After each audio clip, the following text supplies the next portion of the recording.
اللہ تعالیٰ نے قرآن مجید میں کئی مقامات پر شیطان کے کھلا دشمن ہونے کے متعلق بیان کیا ہے۔ السلام علیکم ورحمۃ اللہ وبرکاتہ۔ محترم ناظرین، استقبال ہے آپ کا آپ کے اپنے یوٹیوب چینل قرآن اور سائنس میں۔ اس چینل کے ذریعے معلومات آپ کی خدمت میں قرآن اور احادیث کے ذریعے پہنچائی جائے گی۔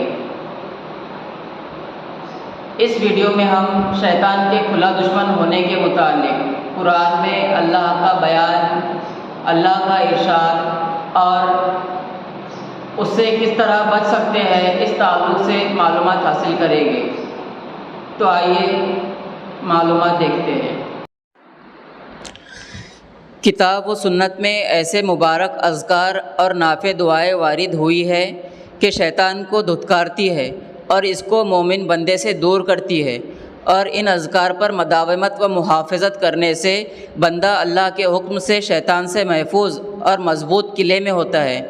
پھر شیطان اس تک نہیں پہنچ سکتا اور نہ اس کو تکلیف پہنچا سکتا ہے اور نہ گمراہ کر سکتا ہے، کیونکہ جو شخص ہمیشگی کے ساتھ اللہ تعالیٰ کا ذکر کرتا رہتا ہے اور اس کی اطاعت کی طرف متوجہ ہے تو ایسے شخص پر شیطان کا کوئی بس نہیں چلتا۔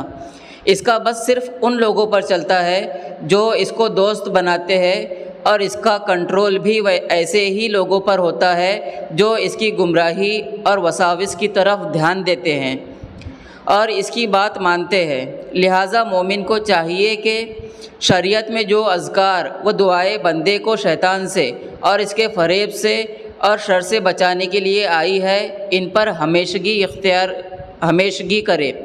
فرمان الہی ہے، وَقُلْ رَبِّ أَعُوذُ بِكَ مِنْ ہَمَزَاتِ الشَّيَاطِينِ وَأَعُوذُ بِكَ رَبِّ أَنْ يَحْضُرُونِ، اور کہو میرے رب، میں شیطان کی اکساہٹوں سے تیری پناہ چاہتا ہوں اور اس سے بھی تیری پناہ چاہتا ہوں کہ وہ میرے پاس حاضر ہو۔ اور فرمایا، وَإِمَّا يَنزَغَنَّكَ مِنَ الشَّيْطَانِ يَنزَغُ فَاسْتَعِذْ بِاللَّهِ إِنَّهُ هُوَ السَّمِيعُ الْعَلِيمُ، اور جب شیطان کی طرف سے کوئی اکساہٹ تمہیں ابھارے تو اللہ کی پناہ طلب کرو، بلا شک وہی بہت زیادہ سننے والا اور جاننے والا ہے۔ تو دوستو، امید کرتا ہوں معلومات آپ کو پسند آئی ہوگی۔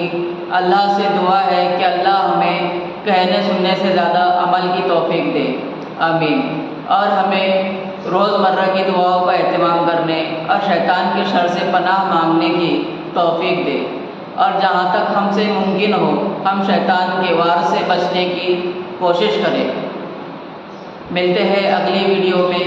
السلام علیکم ورحمۃ اللہ وبرکاتہ۔